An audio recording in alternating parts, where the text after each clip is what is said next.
सभी विद्यार्थियों का छवि कैरेट इंस्टीट्यूट पे स्वागत है।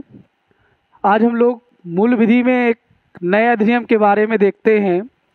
जो नया अधिनियम है उसका नाम है मोटर यान अधिनियम 1988। मोटर यान अधिनियम 1988 से विगत परीक्षाओं में 1 से 2 क्वेश्चन आए भी हुए हैं, तो इसलिए ये इम्पोर्टेंट भी ज़्यादा है। इनसे संबंधित 2 प्रकार के प्रश्न पूछे जाते हैं, एक तो चिन्ह के आधार पर और दूसरा इस धाराओं के आधार पर। खैर, इसमें धाराओं की संख्या 217 है, लेकिन हम धाराओं में 217 धाराएं की चर्चा नहीं करेंगे। जितनी धाराएं हमारे लिए बहुमूल्य है, जो हमारे जीवन में उपयोगी है और जिसका हम रोज़मर्रा की ज़िंदगी में हम उसमें सामना करते हैं, उन धाराओं में हम चर्चा करेंगे। चलिए देखते हैं। देखिए, इस अधिनियम की बात करें, ये कानून की बात करें, तो इस कानून का नाम है मोटर यान अधिनियम 1988। ये कानून 1988 में आया, इसलिए इसका नाम है मोटर यान अधिनियम 1988। अगर इसको इंग्लिश में पढ़ते हैं तो इसका होता है मोटर व्हीकल एक्ट 1988। इसका इंग्लिश में नाम है मोटर व्हीकल एक्ट 1988। इसकी लागू तिथि की बात करें तो इसके लागू किया गया था 1 साल बाद 1989 में। 1 जुलाई 1989 में इसे लागू किया गया, लेकिन ये कानून आया था 1988 में, लागू हुआ 1989 में, 1 जुलाई 1989 को। अगर हम इसके विस्तार की बात करें, ये कानून कहाँ कहाँ कार्य करता है, तो ये कानून शुरुआत से ही संपूर्ण भारत में कार्य करता था। जैसे कुछ कानून ऐसे हैं जो जम्मू कश्मीर को छोड़ करके कुछ ही क्षेत्रों पर लागू थे, लेकिन ये कानून संपूर्ण भारत पर लागू है। अगली बात करें, इसमें चैप्टर की बात करें, अध्याय की बात करें, तो इसमें चैप्टर की संख्या कितनी है? 14 चैप्टर है, 14 पाठ है, 14 अध्याय है। इन अध्याय के अंतर्गत धाराओं के बारे में बताया गया है और इन धाराओं की संख्या कितनी है? 217 धाराएं हैं। यानी मोटर यान अधिनियम में 14 चैप्टर, 14 अध्याय और 217 धाराएं हैं। लेकिन जब वो चैप्टर और धाराएं समाप्त हो जाती हैं तो उस अधिनियम के बाद अनुसूचियों को जोड़ा गया है। और अनुसूचियों की संख्या कितनी है? तो अनुसूचियों की संख्या 2 है। तो मोटर यान अधिनियम में 14 चैप्टर, 217 धाराएं और उसके बाद 2 अनुसूचियां हैं। अगर इस कानून की बात करें तो इस कानून को 5 बार परिवर्तन किया जा चुका है, यानी 5 बार इसमें बदलाव किए जा चुके हैं। 5 बार बदलाव में कौन कौन से हैं? 1994 में पहला बदलाव हुआ, दूसरा 2000 में बदलाव हुआ, तीसरा 2001 में बदलाव हुआ, चौथा 2015 में बदलाव हुआ और जो 5वां और अंतिम बदलाव है वो 2019 में हुआ। 5वां जो 2019 में हुआ वो लागू होता है 1 सितंबर 2019 से यह बदलाव लागू है। धीरे धीरे जैसे मोटर से संबंधित बहुत सारी दुर्घटनाएं बढ़ती गईं, इसके कारण हमें अपने कानून में और कठिन से कठिन जो दंड है उनको बढ़ाना पड़ा। कठिन से कठिन नियम फॉलो कराने के लिए नए से नए नियम बनाने पड़े।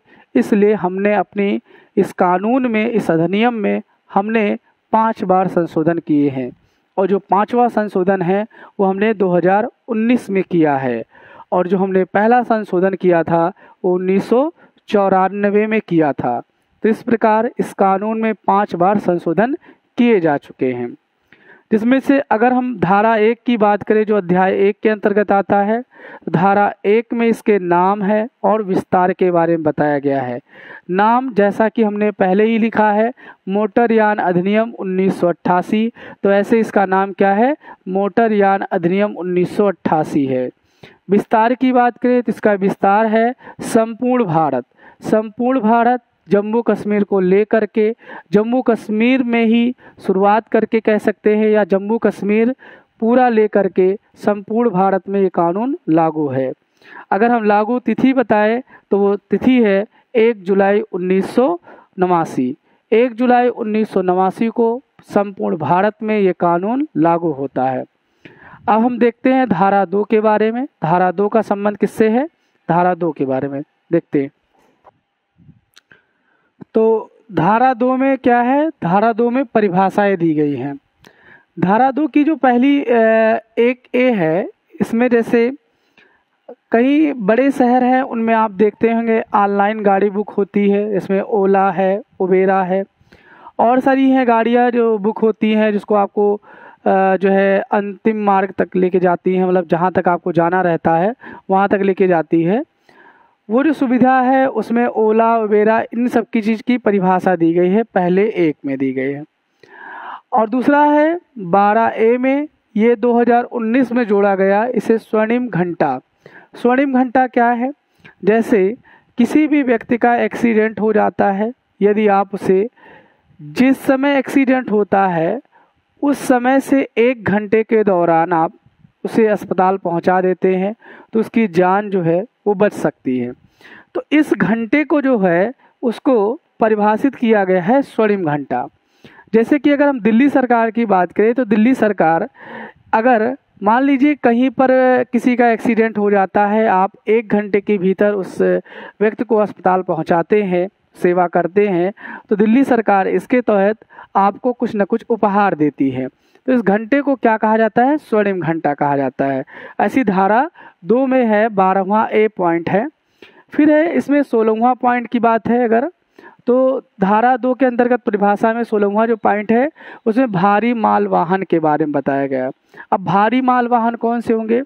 ऐसे वाहन जिसमें माल रहित 12,000 किलोग्राम से, ऐसे वाहन जिसमें माल रहित 12,000 किलोग्राम से अधिक का माल लदा हो या अधिक का सामान हो या उसका वजन 12,000 किलोग्राम से अधिक हो, तो ऐसे वाहन को क्या कहा जाएगा? भारी माल वाहन कहा जाएगा। ऐसे वाहन को भारी माल वाहन कहा जाएगा। फिर उसके बाद भारी यात्री वाहन।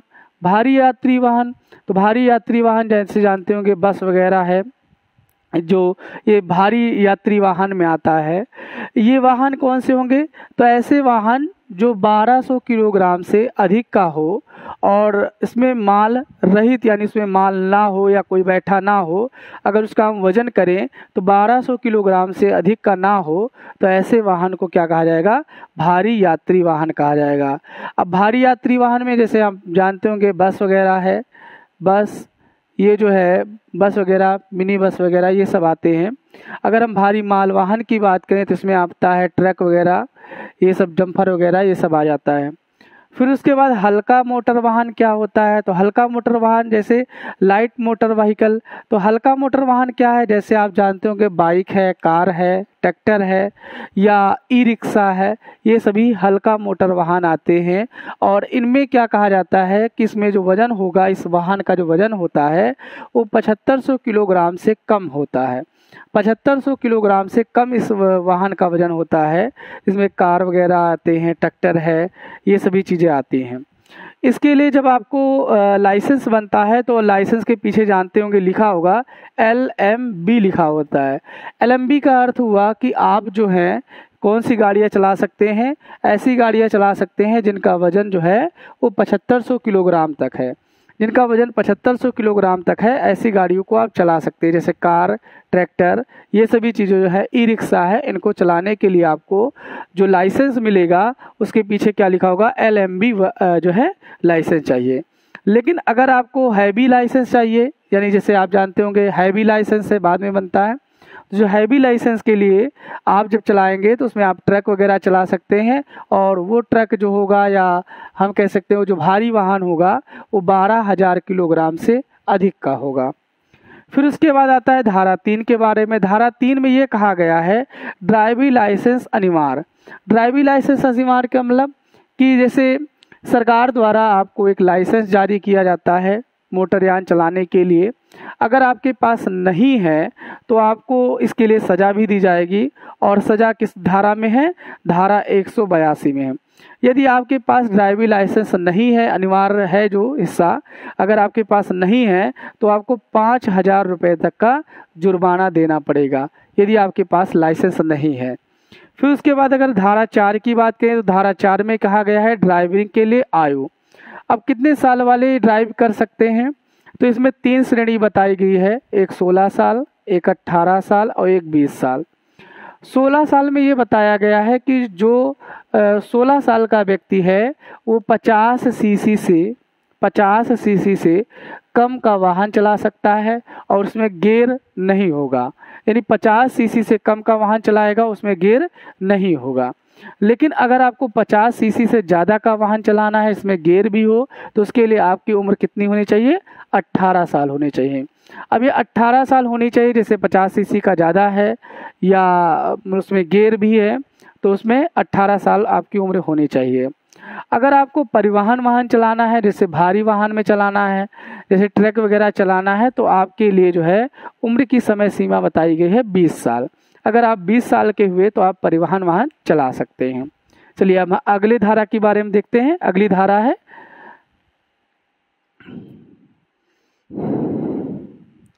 धारा 14। धारा 14 में लाइसेंस की मियाद यानी लाइसेंस की समय सीमा दी गई है। जैसे कोई व्यक्ति लर्निंग लाइसेंस बनवाता है तो लर्निंग लाइसेंस केवल 6 महीने तक वैध रहेगा।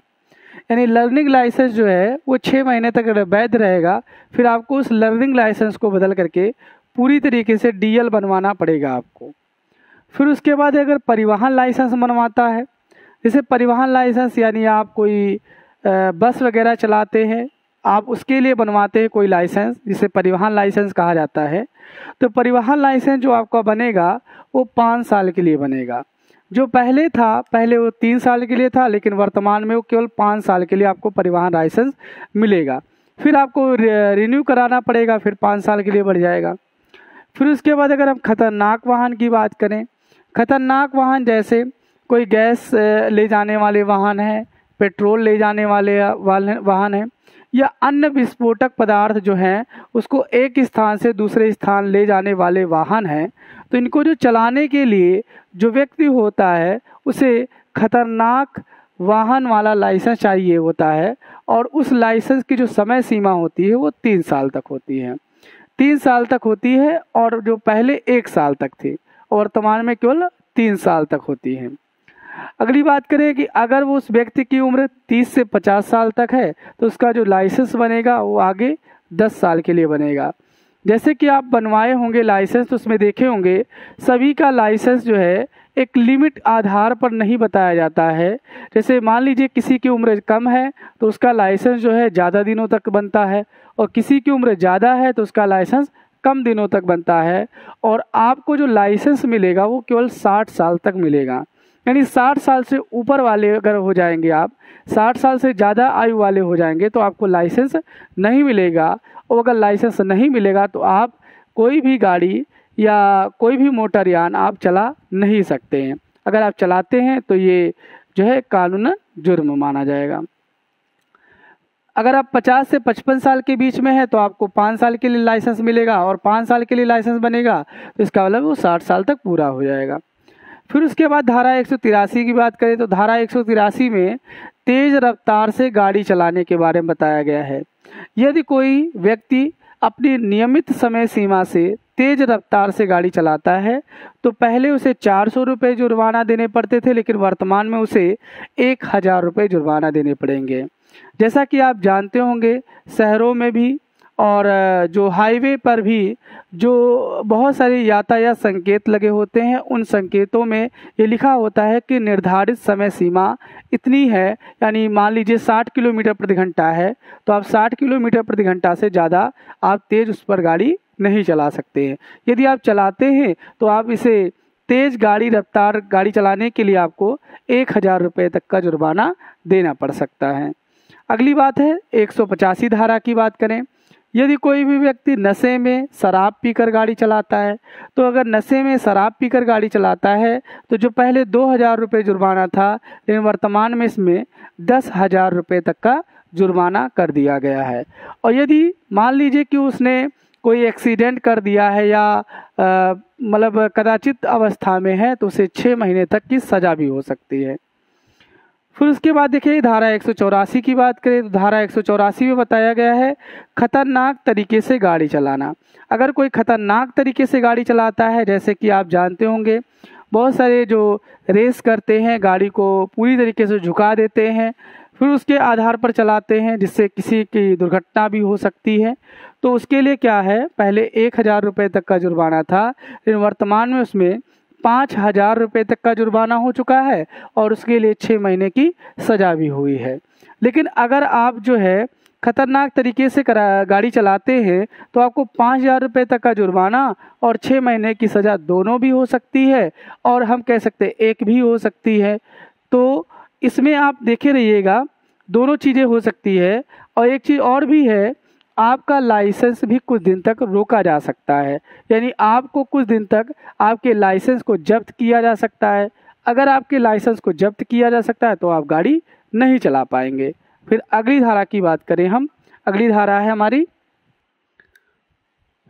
तो धारा 192 की बात करें तो धारा 192 में ये है बिना रजिस्ट्रेशन के वाहन।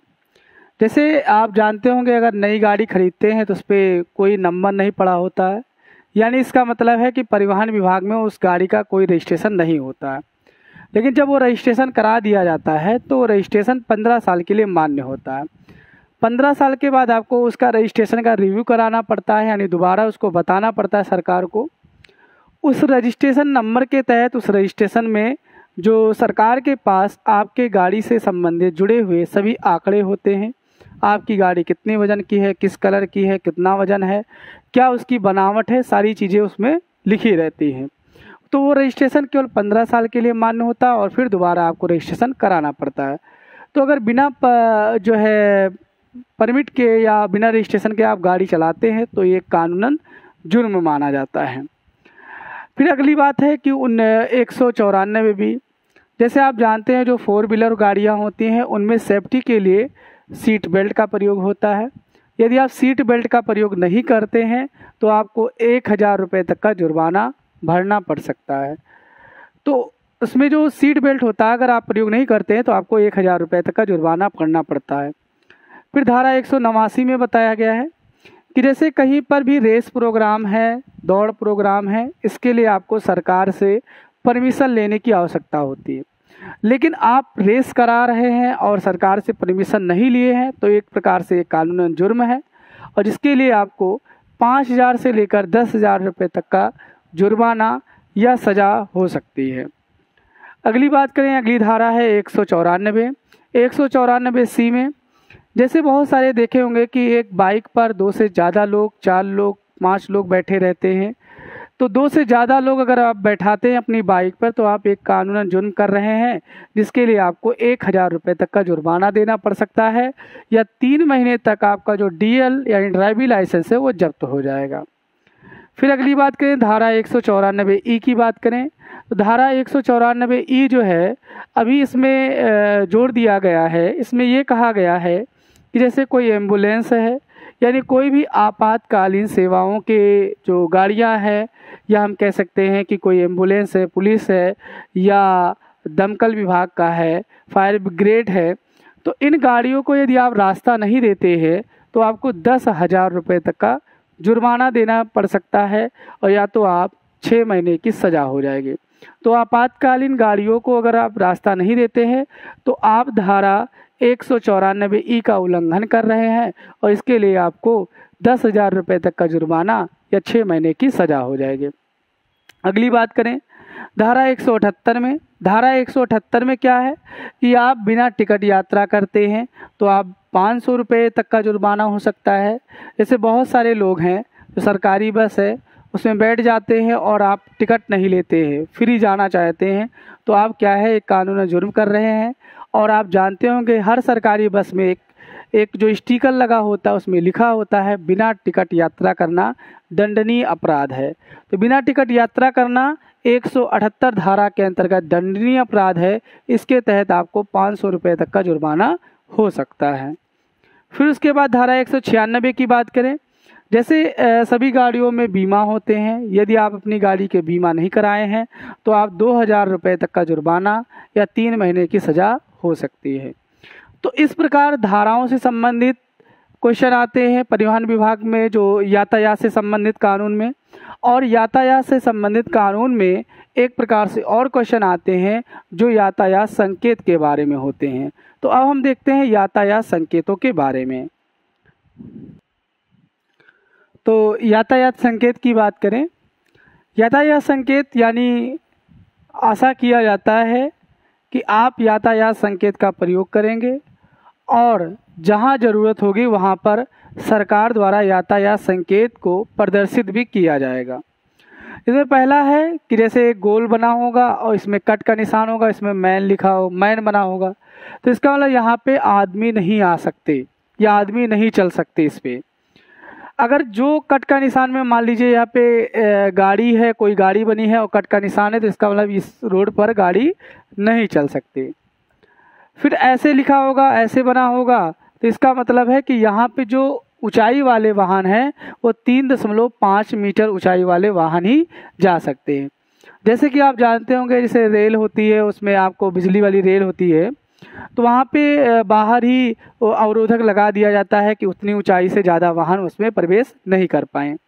तो इस प्रकार अगर लगा होगा तो इसका मतलब 3.5 मीटर ऊंचाई वाले वाहन नहीं जा सकते, और अगर इस तरीके से लगा होगा तो इसका मतलब है कि 5 मीटर चौड़ाई वाले वाहन नहीं जा सकते, या 5 मीटर से ज़्यादा जो चौड़ाई वाले वाहन नहीं जा सकते, और इसका मतलब है कि 3.5 मीटर ऊंचाई वाले वाहन नहीं जा सकते।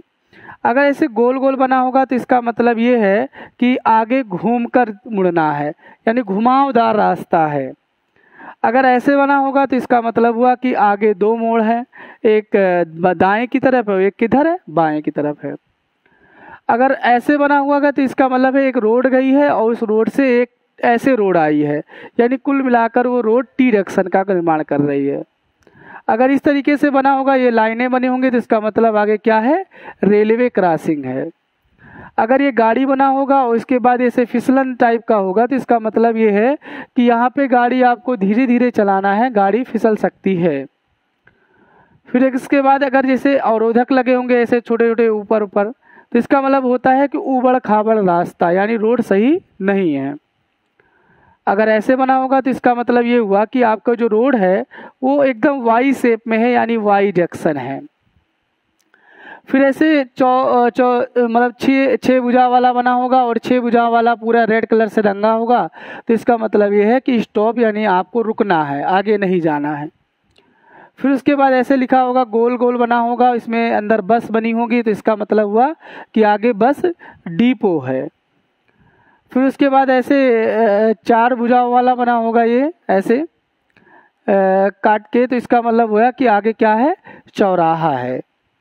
फिर ऐसे गोल बना होगा, इसमें साइकिल बनी होगी, तो इसका मतलब है कि ये जो रास्ता है वो केवल साइकिल यात्रियों के लिए है और किसी के लिए नहीं है। फिर ये जो होता है संकेत, जैसे आप हाईवे पे जाते होंगे तो एक वाइट कलर का पूरा बोर्ड होता है और वाइट कलर में ऐसे बना होता तीर, तो इसका मतलब है कि आपको दाहिनी तरफ रहना है, और अगर ऐसे बना हुआ है तो इसका मतलब है कि आपको बाईं तरफ ही रहना है। फिर उसके बाद अगर ये बना हुआ है, तो जैसे ये बना होगा और आपको इसे बना हुआ, तो इसका मतलब आगे पुल है, लेकिन वो पुल कैसा है, सकरा पुल है। तो इस प्रकार इसके चिन्ह हुए। और भी चिन्ह देख लेते हैं हम लोग, कौन कौन से चिन्ह हैं, और भी चिन्ह बनाते हैं। देखिए, अगर ऐसे रास्ते बने हैं तो इसका मतलब है आगे रास्ता जो है फिसलन टाइप का है। अगर ये त्रिभुजाकार बना है, ऐसे एक तीर बना हुआ है, तो इसका मतलब है आगे जाने दें। अगर ऐसे लिखा है, इन लिखा है, तो इसका मतलब है यहाँ से प्रवेश करे, और अगर आउट लिखा है तो यहाँ से बाहर जाए। अगर कहीं चाय का प्याला नज़र आ रहा है तो इसका मतलब यहाँ पे हल्का रास्ता है, और कहीं पर कोई होटल का सिंबल नज़र आ रहा है तो इसका मतलब यहाँ पे ठहरने का स्थान है। और कहीं पर अगर मान लीजिए कि जो मेडिकल की कोई वस्तु है, तो वहाँ पे कोई मतलब मेडिकल की चीज़ें जो नज़र आ रही हैं, तो वहाँ पे आगे जाके मेडिकल है। अगर ऐसे 2 लाइनें बनी हैं और इसमें एक क्रॉस है, तो इसका मतलब है कि एक मार्गी रास्ता है, ये 2 मार्गी नहीं है। अगर ऐसे बना हुआ है, एक लाइन खींचा हुआ है, फिर इसके बाद बिंदी लगा है, तो इसका मतलब है आगे क्या है, खतरा है। अगर ये बना हुआ है तो इसका मतलब है कि ये जो रास्ता है वो 2 तरफा है, यानी दोनों तरफ से रास्ता है, 2 वे है, 1 वे नहीं है। लेकिन अगर ऐसे कोई बना हो, मान लीजिए कोई बाइक बनी हो और उसके ऊपर से ऐसे पत्थर टाइप का गिरते हुए नजर आए, तो इसका मतलब है कि यहाँ पे भूस्खलन का बात है, यहाँ पे पत्थर गिर सकते हैं। ठीक है, तो इस प्रकार कुछ चिन्ह हुए आपसे जो पूछे जा सकते हैं। कुछ और चीज़ें देख लेते हैं। देखिए, भारत के सकल घरेलू उत्पाद में जो सड़क परिवहन का हिस्सा की बात करें तो 4.5% है। अगर हम सड़क परिवहन की बात करें तो भारत के सकल घरेलू उत्पाद में कितना है, 4.5% है। फिर उसके बाद करें सड़क परिवहन क्षेत्र में, तो सड़क परिवहन क्षेत्र में जो देश का जो 37% जो है वो यात्री माल वाहन है, यानी सबसे ज़्यादा जो है यात्री माल वाहन वाले वाहन है, और 60% ऐसे वाहन हैं जो माल ढोने वाले वाहन हैं। यानी 87% जो हैं वो यात्री ढोने वाले वाहन हैं और 60% ऐसे वाहन हैं जो माल ढोने वाले वाहन हैं। फिर 2017 की आंकड़े की आधार पर बताएं तो केंद्रीय सड़क परिवहन 2017 के आधार पर 4,64,910 सड़क दुर्घटनाएं हुई हैं, जिसमें से 1,47,913 लोगों की मृत्यु हो चुकी है। अब इस मृत्यु को रोकने के लिए क्या रखा है भारत सरकार द्वारा, तो भारत सरकार ने 2020 तक ब्रासीलिया घोषणा के तहत ये कहा है कि हम इन सड़क दुर्घटनाओं में 50% तक कमी करेंगे। तो इस प्रकार ये मूल विधि में यातायात से संबंधित कानून और उनसे संबंधित आने वाले सभी प्रश्न थे। अब अगले वीडियो में हम आपको मूल विधि के दूसरे कानून के बारे में चर्चा करेंगे। धन्यवाद।